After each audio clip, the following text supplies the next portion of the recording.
Always trust. We ask the questions. What is needed in the world? Is that going to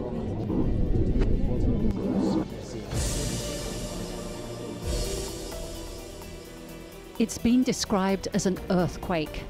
The landslide victory of the far-right National Front in France's European Parliament elections is sending shockwaves through the country and across Europe. The party's charismatic leader, Marine Le Pen, was already emboldened by a solid performance in local elections back in March. Now she is savouring the moment as her anti-Euro National Front becomes the leading party in France. Her first move, a call for the dissolution of the French National Assembly, provides a foretaste of the uncompromising and controversial policies she can be expected to pursue on both the domestic and European scene. But what does the advance of nationalist parties with their anti-immigration and anti-European sentiments mean for France and Europe as a whole? We've put these questions to Bernard-Henri Levy, one of France's most high-profile intellectuals and a self-styled philosopher. A best-selling author and political activist, he has courted controversy through his involvement in anti-government uprisings in several Arab countries. He's been criticised for interfering in French national affairs and leading the country to war in Libya by pushing President Nicolas Sarkozy to take military action. Other philosophers and academics accuse him of vanity and lack of rigour. Of Jewish origin, Levy says of himself that he's a Republican, an atheist and a secularist. Now Bernard-Henri Levy tells Al Jazeera he feels France's Republican values are at stake, threatened by those like Marine Le Pen, who claim to be defending the country's national identity. Bernard-Henri Levy, thank you very much for talking to Al Jazeera. I'm interested to know, how would you define the role of a philosopher in the 21st century? To make philosophy, to write books, and when he can, to implement his ideas, not to keep them in the sky of pure ideas, to go on the ground and to implement them, if he can. Where would you say then the activism or lobbying ends and philosophy begins? I begin with philosophy and I finish with philosophy. In between lobbying, I don't know what it means. Intervene, this belongs to my definition of philosophy.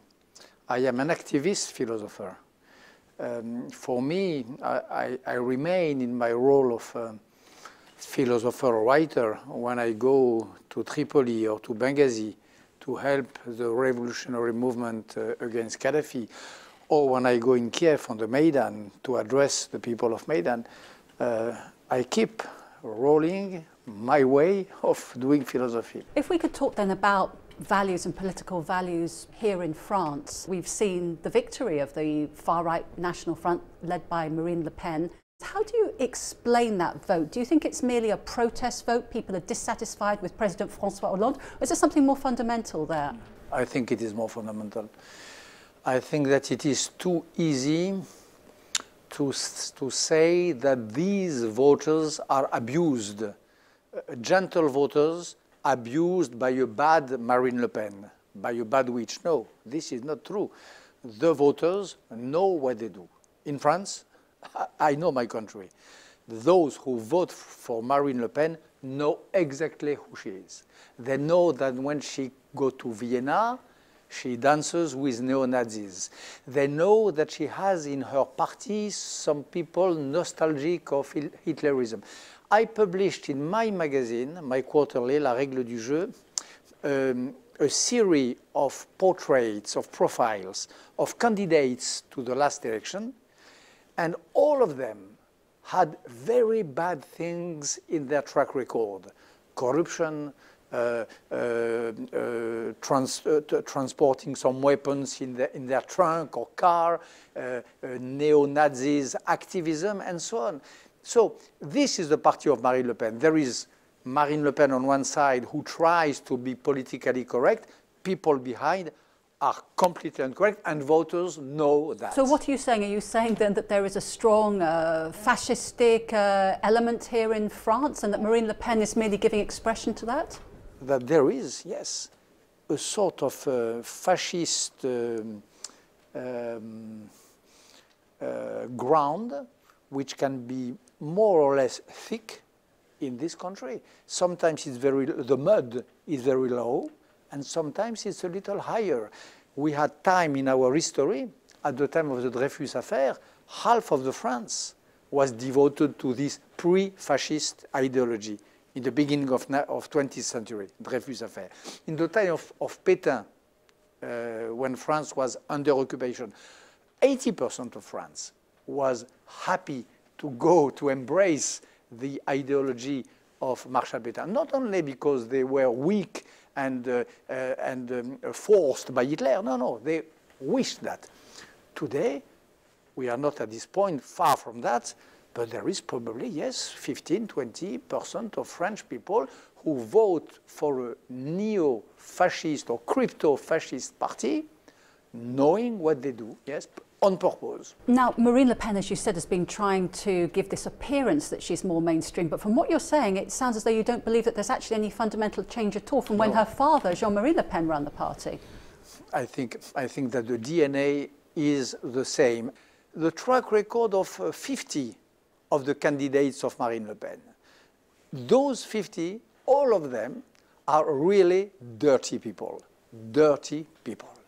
on corruption ground, on violence, on neo-Nazis inclination, and so on. So, of course, I'm not thinking, the fact is that the party is completely corrupted, still as it was under Jean-Marie Le Pen, by these sort of, if you can call that ideas. If I can just quote you something that she said, Marine Le Pen, shortly before the local elections. France has Christian roots. The French want to recognise their own country, recognise their lifestyle, recognise their traditions. Does she not have a point in any of those observations that she makes? No, because of course France has Christian roots, but France has Jewish roots and France has Muslim roots too. There is a real, in the history of France, there is also an influence of Islam. In all Europe, the Greek philosophy, as you know well, was transmitted partly by Arabic thinkers, and not even quoting Spain, which has a deep Muslim background. So you cannot say, if you say that Europe is a Christian territory, you de facto exclude first, a lot of people, and second, a big part of our common memory. More, and even more, there is also a secular tradition in France. What does it mean, Christian roots? Me, for example, I am a child, a disciple of the Enlightenment, of Diderot, of Voltaire. I don't feel represented when these people say Christian roots. No, I have Jewish roots, and I have secular, atheist roots, which is also part of the French history. Now, in the past, when the National Front has presented a major challenge, I'm thinking particularly of 2002 when Jean-Marie Le Pen, the father, got through to the second round of the presidential elections, we saw a kind of coming together, a rallying of mainstream political forces on the left and the right to block a victory, kind of defending the Republican ideals of secularism, diversity, integration. But that didn't happen during local elections, and we did see the National Front taking over a number of towns. In a way, did you see this as some kind of a defeat for Republican values? Some kind of defeat, yes. Partly defeat. The headquarters of the parties were clean, were okay. But in the local level, yes, there was little arrangements, but it's always a mistake. It's always a mistake. You know, each time that the traditional right, the Republican right, makes a compromise with extreme right, it is a defeat for her.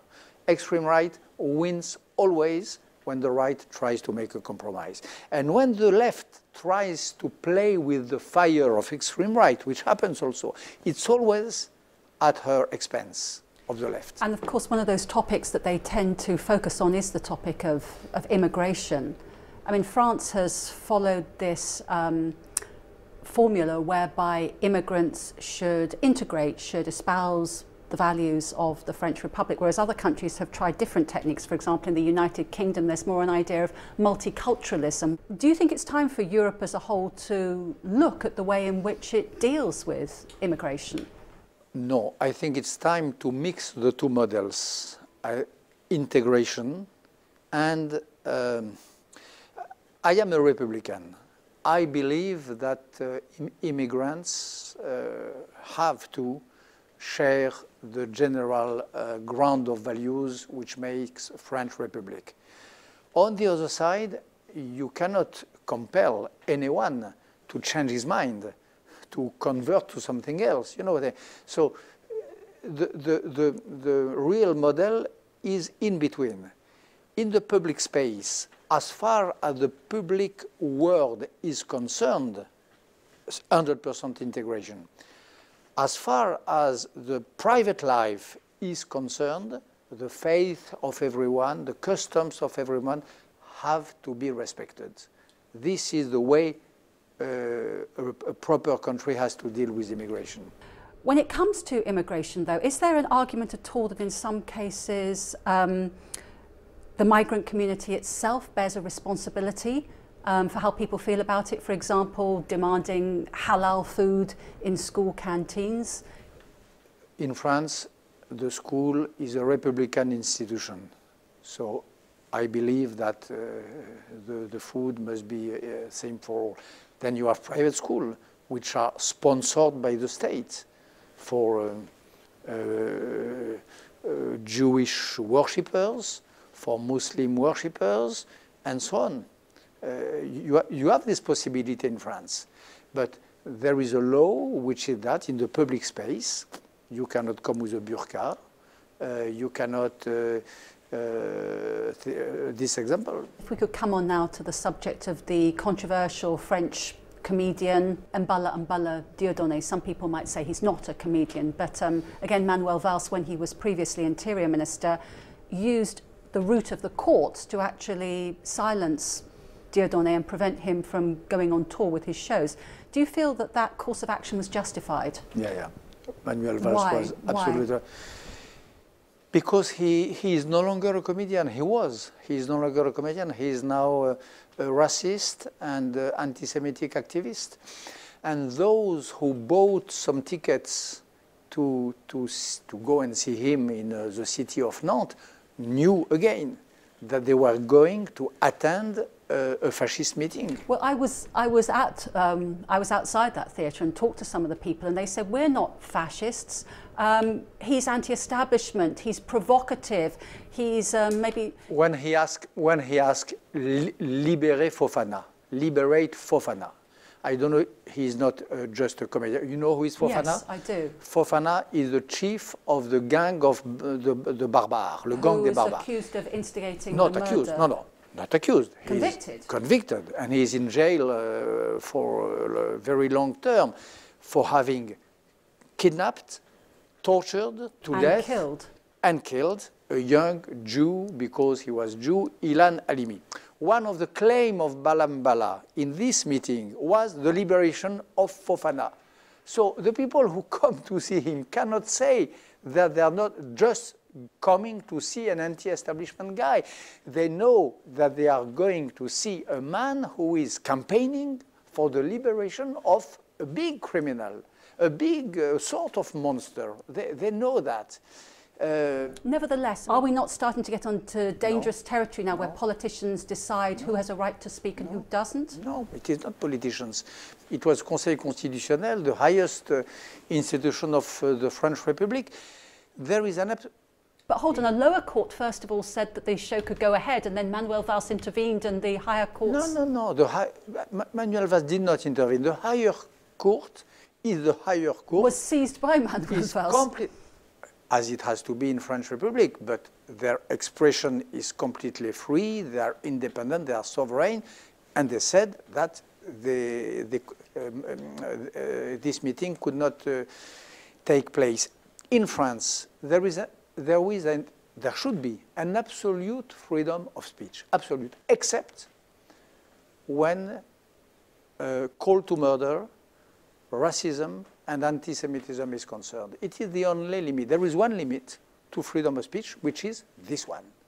You can say anything on French TV if you are hired by TF1 tomorrow or France 2. You can express whatever you want, except racism, anti-Semitism, and call to murder against Arabs or Jews. This in France is forbidden. It is the law. It is the law. If we can talk then about Ukraine. Obviously, you were very active in the Maidan protest movement and the support of the government of Yatsenyuk. Yet now we're looking at the backlash, this standoff between Russia and the West. Where do you see this standoff heading? What could the potential ramifications be? I hope there will not be ramification. I hope Europe and America will understand that they take a huge risk if they do not stop Putin. Putin, as all dictators, will go as far as he can, as far as he can, as far as we allow him to go.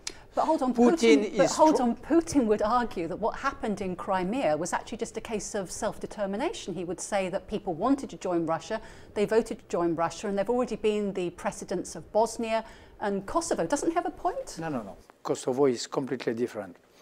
Kosovo was separated from Serbia. Why? Because there was a bloodbath, because there was a mass murder. International community decided to bless the wish of independence of Kosovo people after thousands and thousands of dead, thousands and thousands of rivers of blood. When a people faces a dictator and wants to withdraw from the dictatorship, then we have the duty to support. But Crimea was not under threat by Kiev. There was not, the people of Ukraine were not preparing a massacre in Crimea. So the act of Putin is just banditism in disguise of autodetermination. The comparison with Kosovo is absolutely unfair. But, you're describing Putin as being this big threat, and yet is he not in some way articulating ideas or desires that we see throughout Europe, maybe desires to return to, let's say, Christian values, traditional values? Probably you are right, he echoes some concerns and some counter values, I don't call that values, which are running throughout Europe. Okay, but I'm against them. I don't feel that it is the progress of humanity to go back to nationalism, to go back to closing the minds, and to articulate that with what happened in Chechnya. Putin, for me, revealed his true face when at the moment of the First and the Second War in Chechnya, which is a forgotten disaster in Europe. Europe does not care, did not care. Europe said, okay, it's the problem of Putin, it's not our business. And with this way of reasoning, they let a city, modern city, Grozny, face a disaster which we never saw since Second World War. So for me, Putin is a traditional, probably, Eurasian, for sure, mixed with a dictator, and more than a dictator, a sort of butcher. What happened in Chechnya is butchery. It's not even war. It's not a proper war. There are some in the West who are evoking the idea of a new Cold War. Do you see it that way, or is that overstating the case? You have to ask the question to Putin, not to the West. The West is willing and ready for peace. The West really believed in a sort of general appeasement following the fall of the Berlin Wall 25 years ago. Putin relaunched the war. Putin relaunched an old aggressivity against Europe. If you see the ideology of Putin today, because he's not only a man of coup de force, of Putin, he articulates some words and some concepts, and the core of his vision of the world is the hatred of European values, of democratic values, and of liberal commitments. This is the core of Putinism. So we have to stop that. We don't want to be contaminated by that. I don't want it, at least for my country and the Europe which I will leave to my children. So you don't see it as a new Cold War? I mean, the Cold War was characterized by an opposition of capitalism and communism. So what would you say? There is a new opposition. What's the new opposition? What are the ideologies now? The new opposition is opposition between democracy and opposition to and tyranny, opposition between European values and what Putin calls Eurasian ideology. This is a new opposition. On one side, good governing, fight against corruption, human rights. On the other side, corruption, governing based upon bribery, human rights completely dishonored every day, murder of journalists who are too much free, like Anna Politkovskaya, and so on. This is two visions of the world, probably as far away from each other as capitalism was from communism. We've seen how you've been able to bring influence to bear on French foreign policy, particularly you mentioned Libya, but less so in the case of Syria. Were you disappointed by the decisions of France and by the United States when it came to how far they were willing to put pressure in Syria? Of course I was disappointed, more than that. I was depressed and angry. Against France, yes, but more against America. This famous Black Saturday, end of August, or end of August, when Obama, in the same afternoon, said that what was happening in Syria was unbearable, but that a few hours after, he will wait before deciding that the Congress will express blah, blah, blah. This day was a day of shame for the Obama presidency. And I was, like many Americans, many Europeans, many citizens of the world, deeply disappointed by Barack Obama this day. Less by Hollande. Hollande was ready to intervene. Hollande was ready to implement, even by force, the right not to be killed of the people. But there was this, at this moment, a real responsibility of America. The first responsibility, by the way, was this story of Red Line.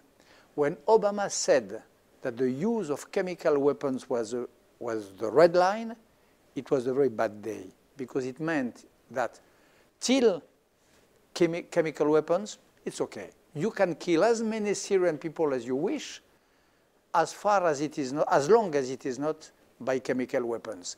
This, I felt it already very strange and very unfair and very un-American and undemocratic. Have you ever thought of taking a more active role in politics, for example, maybe even standing for office yourself? No.